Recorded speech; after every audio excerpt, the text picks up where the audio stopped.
Taibanggi irangda luptuna leirini fangbangam laroi nangdi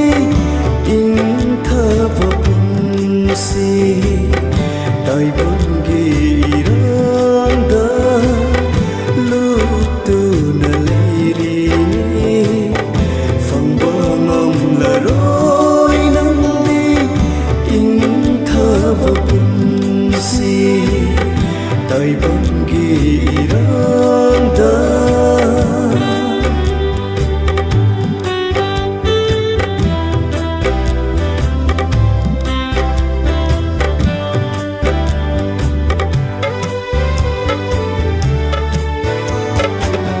Sansargi phajaba sana lupana Pibangam loinang aigi inthaba punsi Jishu mahatnatana Taibangshida leite inthaba punsi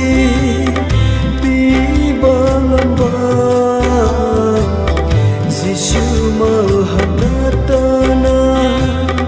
Taibangshida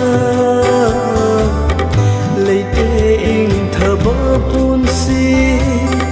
pibangamba lago Jishuda inthaba phanaba janjarasi Taibanggi irangda luptuna leirini fangbangam laroi nangdi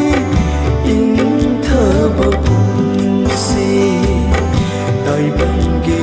irangda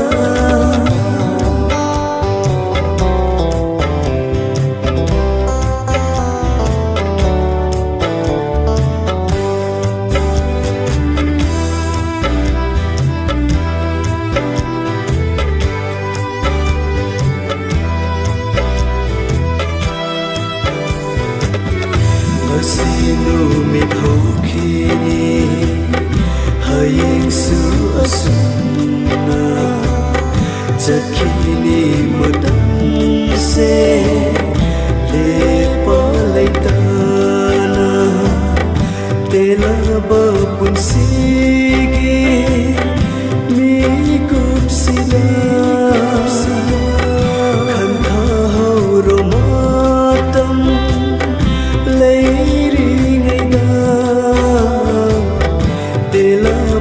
punsigi mikupsida khantha hauro matam leiringida kadamda chatkani nangi thawaina sikhabatunda Taibanggi irangda luptuna leirini fangbangam laroi nangdi inthaba punsi Taibanggi irangda